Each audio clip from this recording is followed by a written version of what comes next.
주 예수 그리스도로부터 은혜와 평강이 함께 하시기를 축원합니다.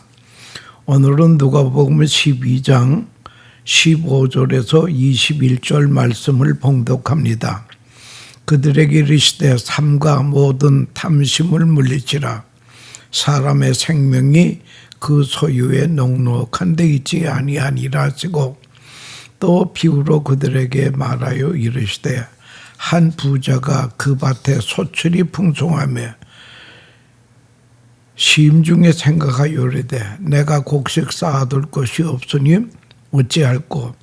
또 이르시되 내가 이렇게 하리라.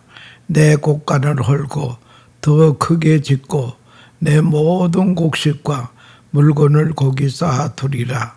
또 내가 내 영혼에게 이르되 영혼아 여러 해 쓸 물건은 많이 쌓아두었으니 평안히 쉬고 먹고 마시고 즐거워하자 하리라 하되 하나님은 이르시되 어리석은 자여 오늘 밤에 내 영혼을 도로 찾으리니 그러면 내 준비한 모든 것이 누구의 것이 되겠느냐 하소서니 자기를 위하여 재물을 쌓아두고 하나님께 대하여 부여하지 못한 자가 이와 같으니라. 아멘. 이 말씀을 가지고 어리석은 자요라고 하는 주제로 말씀드리려고 하는 것입니다. 프랑스 사람들이 존경하는 인물 중에 8년 동안 7번이나 1위를 차지하는 비에르 신부라고 하는 분이 있었습니다. 그분은 빈민 구호 공동체의 엠마우스 공동체를 창설한 분입니다. 그 신부님의 비망록 중에 단순한 기쁨이라고 하는 그런 책이 있습니다. 그 책에서 나오는 그의 경험담이 있습니다. 한 청년 신사가 자살 직전에 신부님을 찾아왔습니다. 그리고 자문을 구하게 됩니다. 자살하려고 하는 이유를 설명했습니다.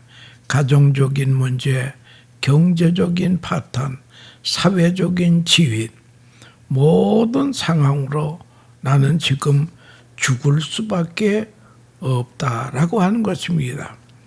이야기를 자세하게 설명했습니다. 신부님은 이 이야기를 다 듣고 나서 깊은 동정과 함께 이렇게 말합니다. 당신 얘기를 들어보니 충분히 자살할 이유가 있군요. 일이 그렇게 되었으면 살 수가 없겠습니다. 자살해야 되겠습니다. 라고 말씀을 하고 나서 그리고 죽기 전에 나를 좀 도와주시고 그러면 죽으면 안 되겠습니까? 하고 물어봤습니다. 어차피 죽을 건데 죽기 전에 신부님이 필요하다면 제가 얼마간 신부님을 돕도록 하지요. 합의하여서 그 요청을 수락합니다. 그런데 그 신부님은 집 없는 사람, 불쌍한 사람들을 위해 집을 짓는 신부님이었습니다. 그 옆에서 같이 돕게 되었습니다. 얼마 후에 이 사람은 이렇게 고백합니다. 신부님께서 내게 돈을 주었든지 내가 살 수 있는 집을 지어주었든지 이렇게 베풀었더라면 나는 다시 자살을 했을 것입니다. 그러나 신부님은 내게 아무것도 주지 않았습니다. 오히려 도움을 요청했습니다. 그래서 신부님과 같이 내가 일하면서 섬기면서 살다 보니까 이제는 살아야 할 이유가 충분히 있다고 하는 것을 찾게 되었습니다. 이제 나는 어떻게 하는 것이 행복이라고 하는 것을 알게 되었다라는 그런 이야기가 그 책 속에 있습니다. 연쇄 철학자 쇼펜하우어는 그 유명한 행복론이라고 하는 그 책에서요, 여기서 사람이 기본적으로 4가지를 가져야만 사람은 행복하다고 하는 것입니다. 아주 상식적이지만 이건 기본적인 것입니다. 첫째는 명량한 정서가 있어야 한답니다. 매사를 긍정적으로 밝게 볼 줄 알고 생각할 줄 아는 정서가 먼저 필요하다. 이 정서가 없다면 누구나 행복할 수 없다라고 하는 것입니다. 만사를 밝게 긍정적으로 볼 줄 알아야 된다. 어둡게 보고 비참하게 보고 부정적으로 보는 이 사람은 행복하고는 거리가 멀다라는 거예요. 행복의 기본이 명량한 정서입니다. 긍정적인 판단, 이것이 기본이라고 했습니다. 부라고 하는 것, 물질의 부라고 하는 것은 절대적인 부가 있고 상대적인 부가 있습니다. 상대적인 부가 문제라는 거예요. 다시 말하자면 내가 꼭 가난해서가 아니라 다른 사람이 부하기 때문에 내가 기분이 나빠서 못 살게 되는 거예요. 여러분, 6.25를 겪으신 분이 많이 있을 것입니다. 저도 중학교 3학년 때 6.25를 겪었습니다. 6.25를 겪으면서 많은 사람들이 피난을 가서 나갈 때는 숟가락 하나밖에 가지고 간 것이 없습니다. 이렇게 어렵게 지날 때에 그 속에 끼어 살아봤는데요. 그 피난 생활에도 낭만이 있더라고요. 그 속에서 또 연애하는 사람도 있습니다. 그거 피난 기념으로 결혼한 사람도 있습니다. 다 같이 못 사니까 괜찮더라고요. 그런데 지금 우리가 이렇게 불편한 것이 꼭 못 살아서가 아니고 상대방이 잘 살기 때문에 내 마음이 어렵다는 것입니다. 이 상대적인 빈곤이 문제라는 것입니다. 이보다 더 중요한 것은 스스로 느끼는 부가 있습니다. 이것은 자기 가치관에서 나오는 것입니다. 내가 느끼는 거예요. 나 스스로 느끼는 거예요. 스스로 만족하고 스스로 행복하는 지혜를 말하는 것입니다. 얼마를 가졌든 나는 나대로 스스로 행복할 줄 아는 그 지혜가 있습니다. 이 명량한 질서가 있어야만 됩니다. 이 명량한 질서를 가질 때에 비로소 그는 행복할 수가 있는 것입니다. 두 번째는 건강한 몸이 있어야 됩니다. 역시 건강이 중요합니다. 사실로 건강하고 보면 건강 하나만 있어도 건강한 사람들 절대 불평할 권리가 없습니다. 또 불행할 권리가 없습니다. 건강하고 불행을 노라는 사람은 하나님이 주신 건강에 대한 모독이라고 하는 것입니다. 왜 그렇습니까? 당신이 건강을 잃어버리고 덜커덕 병원에 입원해 보세요. 이제 여러분은 딱 한마디 할 겁니다. 아무것도 없으니 건강 하나만 있으면 만족하겠습니다. 이것이 실질적인 진리임에도 불구하고 사람들은 건강하면서도 왜 그렇게 불평이 많습니까? 사치스러운 불평이라는 거예요. 사치스러운 불행입니다. 참으로 건강은 소중합니다. 그러는가 하면 세 번째는 정서적인 평안이 있어야 되는 거예요. 만족을 하는 정신 자세가 필요합니다. 사도 바울은 이것을 가지고 자족하는 마음이 있으면 범사에 유익하다 그랬습니다. 자족하는 마음은 만족을 알아야 됩니다. 사람은 부득불 자기 나름의 한계를 정해야 됩니다. 이만하면 충분하다. 뭐 한 끼 식사를 하면서도 이만하면 행복하다. 이만하면 넉넉하다. 바로 그런 마음이 행복한 마음이라는 거예요. 그 한계를 내가 정할 줄 몰라요. 가지면 더 가지고, 더 가지면 더 가지려고 그러고, 높아지면 더 높아지려고 그러고, 끝도 없습니다. 사람은 영영 불행할 수밖에 없습니다. 스스로 한계를 정할 줄 아는, 만족할 줄 아는 지혜가 필요합니다. 만족할 줄 아는 정신적인 자세가 중요한 것입니다. 넷째는 나아가서 약간의 자산이 필요합니다. 그 재산에 대해서는 세 가지가 있다고 합니다. 첫째는 당연히 필요한 재산. 이것은 일용할 양식입니다. 필요한 재산입니다. 두 번째는 여유 있는 재산입니다. 남에게 베푸는 것이지요. 주고 싶을 때 주고 쓰고 싶을 때 쓸 수 있는 그런 여유가 꼭 필요하다는 거예요. 그래서 에베소서에 보면 구제할 것이 있기 위하여 열심히 일하라 그랬습니다.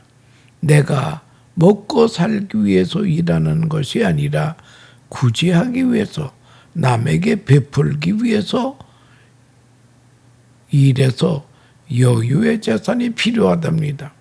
세 번째가 중요합니다.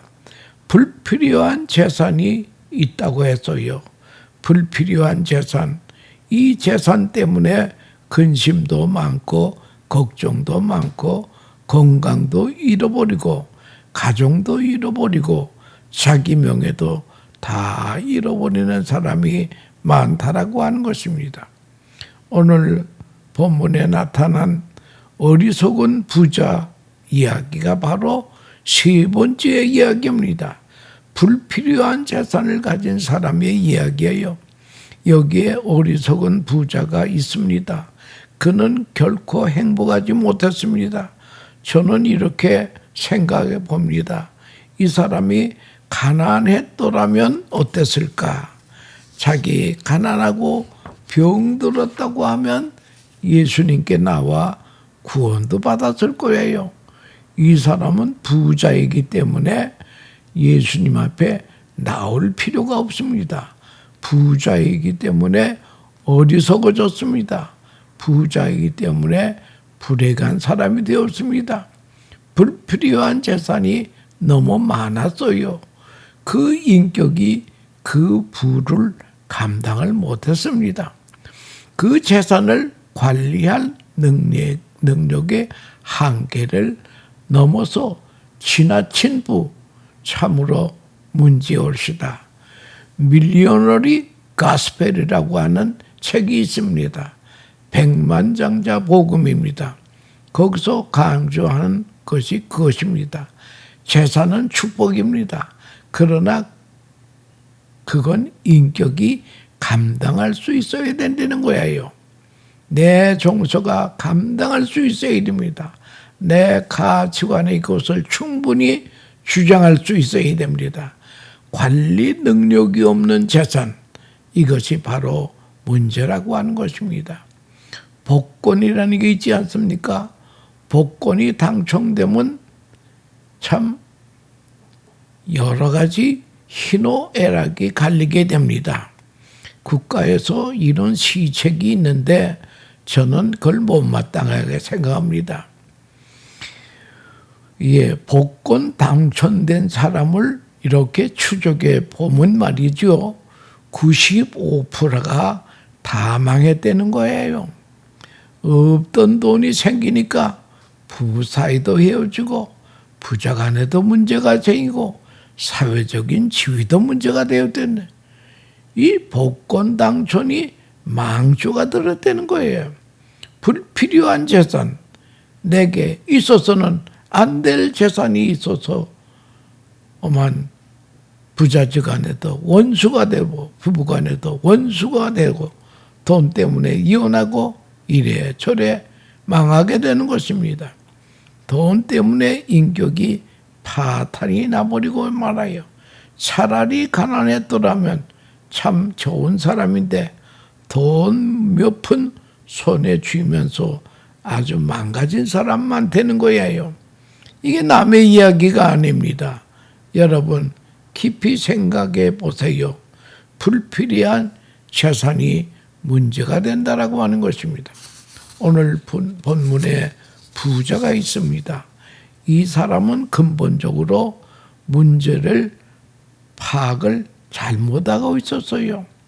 철학자 엘리프롬의 저서 가운데 to have or to be 소유와 존재라고 하는 책이 있습니다. 거기서 유명한 말이 있습니다. 인간의 타락의 원인은 바벨탑 비전에서 비롯된다고 했습니다. 인간이 바벨탑을 만들 때에 이를 좀 생각해 보세요. 신할 광야에 가서 바벨탑을 높이 쌓아 하늘까지 쌓아서 흩어짐을 면하자. 다시 하나님 없이 안정과 번영을 누리자고 그런 것입니다. 이 교만이 오늘도 세계를 망치고 있다라고 하는 것입니다.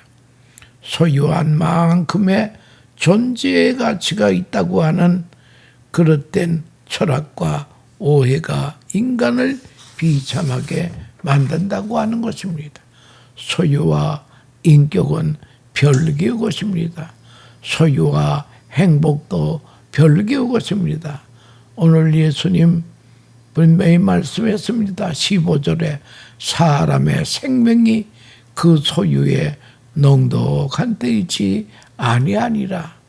더 놀라운 것은 여러분 건강과 소유가 별개더라고요. 위생 많이 지키면서 깨끗하고 정결하게 살아보려고 몸부림을 칩니다마는 위생의 위자도 모르는 사람이 아는 사람보다 더 일찍 죽더라고요. 바로 이것이 문제 있습니다. 소유와 생명은 무관합니다. 행복도 무관합니다. 이것을 일찍이 알아야 하는 것입니다. 그런데 사람마다 소유만큼의 가치가 있다고 착각을 하고 있습니다. 이것만 가지면 모든 문제를 해결된다고 착각하고 있습니다. 그릇된 가치관, 돈만 있으면 모든 문제가 해결될 거라고 하는 돈만 많이 물려주면 행복해질 것이라고 하는 엄청난 오해, 이 자본주의의 맨머니즘이 이 세상을 어지럽게 한다라고 하는 것입니다. 인격도 다 망가지는 거예요. 오늘 본문에서 봅니다. 소유와 생명은 별개의 것입니다. 예수님은 생명의 문제를 말하고 있습니다. 하나님이 생명을 주셨고 하나님이 재산을 주셨고 하나님이 모든 것을 주었습니다. 또 뿐만 아니라 이제 하나님은 심판도 하십니다. 주었으니만큼 누구의 뜻대로 사용했느냐 하는 것입니다. 하나님의 뜻대로 쓰지 못할 때에 하나님은 심판하신다는 거죠. 이것을 알아야 될 것입니다. 또한 재산의 목적이 있습니다. 보존하는 것도 중요하지만 버는 것도 중요한지 문제는 어떻게 쓰느냐 하는 것이 중요하다는 거죠. 그래서 돈은 가지고 있다고 해서 내 것이 아닙니다. 요긴하게 쓴 것만이 내 것이라고 하는 것이며 그것도 내가 주고 싶은 대로 주고 쓰고 싶은 대로 쓴 것이 다 내 것이 되는 것입니다. 내가 기쁜 마음으로 준 것, 그것만이 내 것입니다. 이 부자는 행복을 몰랐습니다. 행복이란 영혼 문제와 관계가 되어 있다라고 하는 것입니다.